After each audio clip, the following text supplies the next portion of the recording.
Well, hello, this is Jeff Gaudiosi, and you're on MisplacedStraws.com, where music comes to life. And I'm really excited to talk to my guest today. When the thrash movement began in the early to mid-'80s, the Big Four broke out early, but there's another wave coming right alongside of them. And one of the best bands of that wave was and still is Metal Church. They were one of the few really heavy bands to receive regular rotation on MTV, and are still putting out great music, with a new record called From the Vault coming out April 10th. And today I have the founder, guitarist, and creative force, Kurdt Vanderhoof, on the phone to talk about this release and a whole lot more. Welcome, Kurdt. Thanks very much. Great to be here. So, From the Vault. Combination of a lot of different things. Can you talk a little bit about where some of these tracks all come from?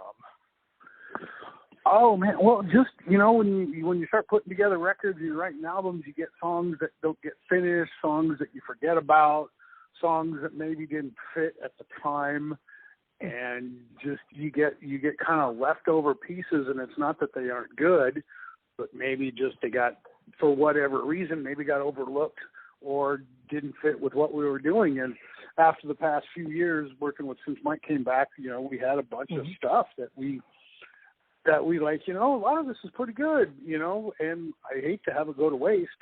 So, the Rat Pack came up with the idea of putting together, a compilation of From the Vault, the archives type of thing. And, we went through everything we had and looked at it and said, wow, well, there's plenty of good collectible stuff here. So, we figured, why not? Yeah, and to good use, Above the Madness is probably one of my favorite songs from you guys, which is one of the new songs on the collection. Oh, wow, thanks. And, with the exception of Conductor, the group of new songs at the beginning, Conductor was originally on Hanging in the Balance. Were any of these written for this project, or even were the new songs parts that you've had from before? There are parts that we had from before and stuff that was kind of unfinished. And stuff that was like kind of went back and looked through my writing files and all that kind of stuff and go, hey, whatever happened? We never got around to this song. And then Mike and I would finish it, and, we had the drums and all the basic tracks done. And, you just get moving along and you just kind of, there's stuff that just falls by the wayside, and we just decided to polish some of them up because we realized, wow, we like this. And were they kind of redone with this current lineup of the band, or did they feature whoever was in the band at the time? Oh, they were all done. No, they were all from the current lineup. Oh. And you mentioned Mike being back, Mike Howe. It's been about 5 years now. He came back with the release of the 11 record, and since then, you guys have gotten just rave reviews for the two records, 11 and Damned If You Do, as well as live performances. First of all, what led to Mike coming back? And with all the lineup changes, was there a comfort for you working with him again? Oh, absolutely. Him coming back was kind of in the, I think it was the divine intervention, actually, because Mike and I had actually been, prior to him coming back, Mike and I kind of reconnected just for fun. I mean, just because we hadn't spoken to each other in a long time and just thought we'd see what was going on. And I was trying to I have this ongoing project that I've been trying to put together with Nigel from Saxon for years, but he's on tour when I'm off and I'm on tour when he's off. And it's just been, one day it'll happen because we really like, we're on the same page and we really want to work together, blah, blah, blah, blah, blah. But when I was trying to put that, I talked to Mike, Mike and I connected and hey, why don't you sing on that? And then, we started talking about that, and he said, oh, yeah, I'm open to it. We'll see. And it was like just kind of very casual, but basically, how you doing? And within like days, literally days of him and I reconnecting and chatting again, our last singer left. And it was like, hey, Mike, guess what? And then that conversation started, and then we just kind of went down that road and, and took it step by step. And Mike was concerned about it, and was really curious about how we conduct business now, because he had been out of the business for a long time and had a really bad taste in his mouth by, the way the business was going when Metal Church initially broke up. And rightfully so. It was really bad. It was the old way of doing things. And managers and labels and develops and all the classic behind the music stuff. So he was a little bit timid about doing that, but, we kind of realized, that, okay, this is how we do business now. And he wanted to see also if him and I had the same kind of, working relationship that we did. And it turned out we did, plus, because now not only do we get to write together and put the songs together and make the records together, but we actually get to perform live now, which we never did before. Right. And, in between, the first two records and Blessing in Disguise, when Mike came in, you stepped back from performing, still writing with the band. So when Mike came back now, this is really the first time you guys got to perform. What led to your decision back then to stop performing? I realized that after doing the Dark record, which is our first record we did with an actual budget and a producer and all that kind of stuff, I realized how much I wanted to learn to do that. I found my interest going into production, songwriting, and engineering, and that aspect of it. That's where the light bulb went on for me that is really what I love to do. Sure, I love playing gigs and performing. Yeah, that's all fun and everything. But when you're on the road, there's 20 hours or 21 hours a day that you've got nothing to do. I get incredibly bored, and and I like working, and I wanted to learn how to make records from the engineering standpoint, from the production standpoint, and I wanted to develop my songwriting skills in every genre I could, try, and I tried different things like that. But that's where I started finding my interest going. And talking about songwriting, there really was kind of a stylistic change from, the first record in the Dark, even though you had some commercial success, especially with Watch the Children Pray, to Blessing in Disguise. Just the themes changed, the sound changed. Yeah. Was that because of the shift in the band, or was that just sort of a natural evolution that, probably would have happened anyway? It probably would have happened anyway, because as I wanted to develop as a writer, and I started studying, the art of writing, melodies, and instead of writing just a 4 to 5 minute tantrum, I wanted to write a song.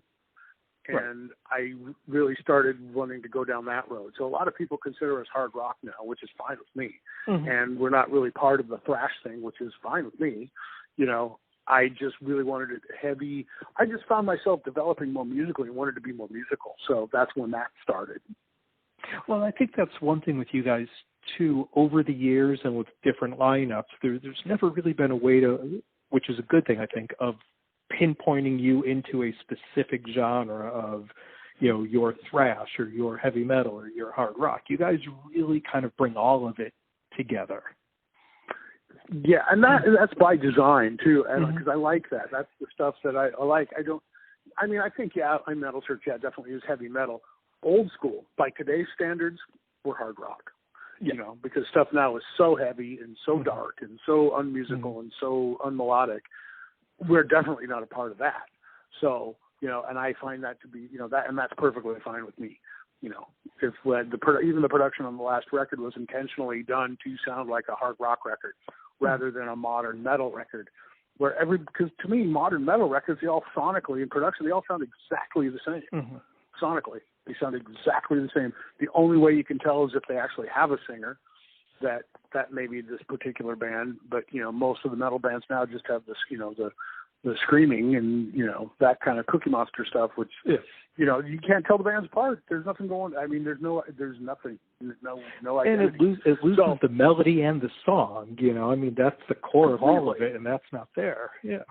Hey, I want it heavy and powerful and loud and all that stuff, but it's still got to be a song, man. Exactly. And that's why, again, I go back to the 4 to 5 minute tantrum. It's like, nah, that's not my gig. If that's your gig, then we're not your band,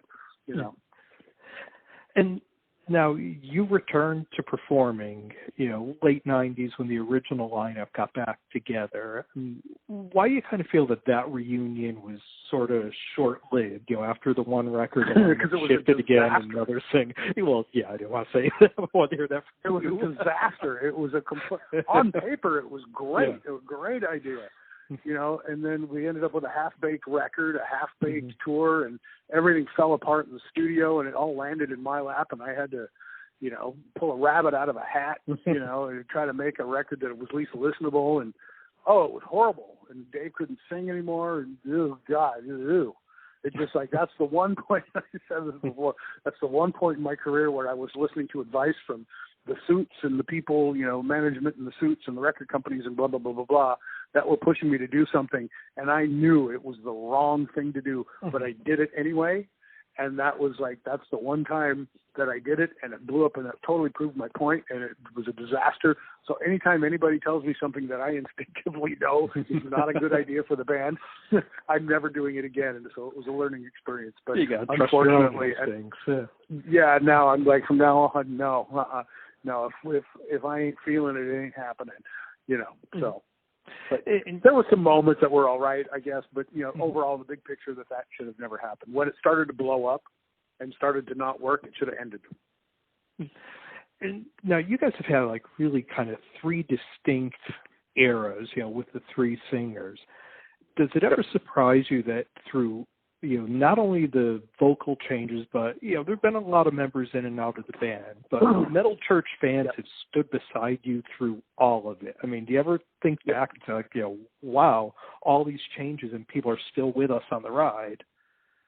Yeah, absolutely. And it's not lost on me at all. I mean, I think about that every time we play a gig and we meet the fans after the show, and to find out that your music and everything you've done still, means a lot to people. That's, I don't take that lightly.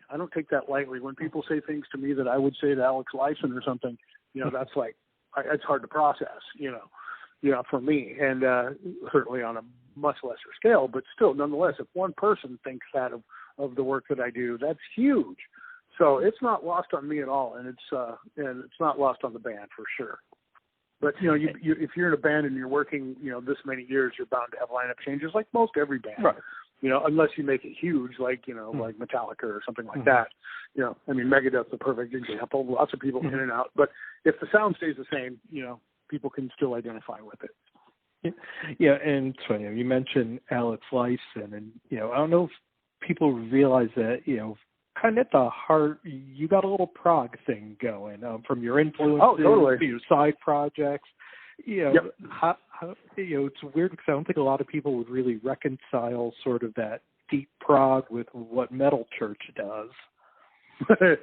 Well, there's a lot of similarities to heavy metal and prog rock. I mean, and, we're not the only ones, in the back in the day, the Beyond the Blacks and things like that, we're definitely, arrangement-wise, we're definitely prog, and the left turns and the chances you take, and also operating on the perimeter rather than in the mainstream, certainly. Then, and then you look at, even Metallica definitely were prog in a lot of ways, the big, a lot of those long songs. Yeah, all that stuff. So to me, it's not that much of a stretch, other than instrumentation. With the, and it's a little more dynamic, but Rush and, early Kansas and, all that stuff, and Emerson, Lake and Palmer and Yes and all that. I just love that stuff. Yeah, but it's a whole different thing. But I also love prog and metal fan, so I've always been a big prog and metal fan, so I see what you're saying, how it well works together. Oh, it totally does, yeah, and it really does, and it's really a lot of fun.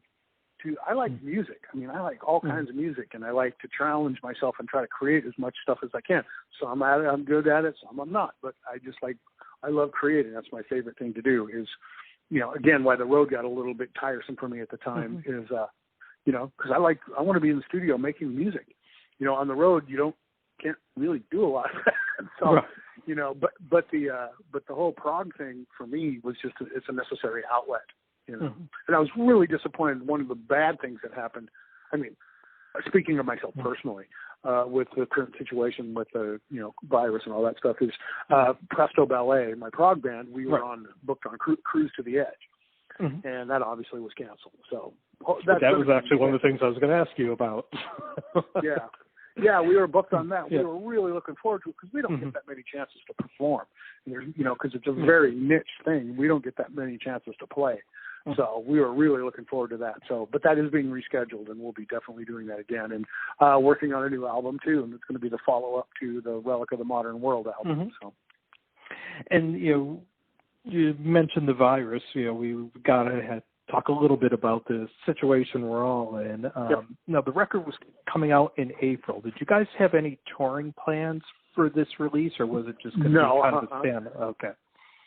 No, not really. I mean, I kind of, after the last record, we literally toured the world. We went to Australia for the first time, and we went back to Japan and, recorded the shows in Japan. We went to Europe a couple times, around the States. But, we literally toured the world. And I have just recently relocated to Southern California and, getting my house on the market and dealing with, real estate things and moving and getting resettled. I said, guys, look, I'm out until I get resettled, get the studio set back up, get a new place and purchase and do all that stuff. So I kind of was like, look, we've done the world.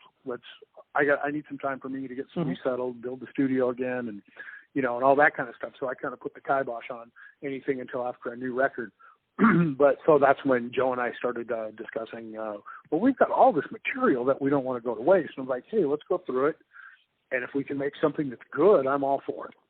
So that's it. So you guys didn't have to really cancel any plans or change any schedules around now that we've all kind of come to a stop. Right. Yeah. No, it didn't really affect. And again, I was only referring to myself as far as how it's affected because I'm self-employed in the music business. So this particular time for me is I'm using it to my advantage. I'm getting a lot of writing done and playing an awful lot of guitar for a change because it's real easy to have life get in the way of actually the whole purpose of this is to play guitar, which sometimes it's really difficult. You get so many distractions from the whole, the point of everything. So, I'm getting a lot of writing done and playing, getting my chops back up. So instead of swinging a hammer. And one thing too that I find real interesting with your band, and I don't know if a lot of people kind of put all the pieces together, but going back to '93 with the Hanging in the Balance record, Paul O'Neill came on to produce some of that with you, and then eventually Jeff Plate was in the band for a long time playing drums, and Chris Caffrey was on tour with you, and Ronnie, your old singer, even went to TSO for a season. But you guys have a unique tie to Trans-Siberian Orchestra. Is that just a coincidence, or was that a relationship that you and Paul maintained? That was a relationship Paul and I maintained. It was just something when we met and started working together, we realized, we were kindred spirits in an awful lot of ways, and we just maintained our friendship, And he, I was a fan of his, and he was a fan of mine, and they just kind of went from there. So yeah, so it's kind of like any industry, you meet other people in the industry, and you connect with some, and you maintain friendships, and then you get to know people, and some people, you end up with lifelong friendships and working relationships. Yeah, it's really cool. Yeah, Jeff is awesome, and I love Chris. He's awesome. So they're all really great friends. Yeah. Nice. And now, the big question, what do you see as the future of Metal Church? I mean, you guys, you have this record coming out now, and you're on, a bit of a break while you get settled. I mean, do you see the cycle starting up again? Where do you see this all going? Yeah, definitely. Oh, there'll be a new Metal Church record, and then we'll be on the road again, and things like that. Yeah, the whole relocation for me thing, selling houses and doing that. That that's just something. Hey guys, I need to concentrate on that right now, and most of it's because I got to put the studio back up and rebuild the studio so I can have a workspace and get back into writing. Like I said, there's going to be a new Presto album.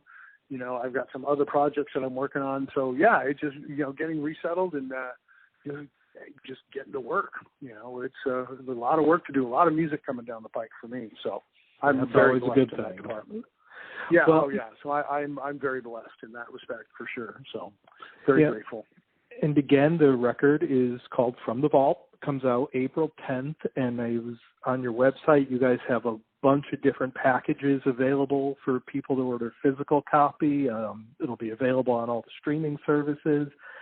Definitely check out. There's some great stuff on there. There's some live cuts. There's a couple of covers. There's some B-sides. It's really good mix of music. And the cool thing is there's a comic book.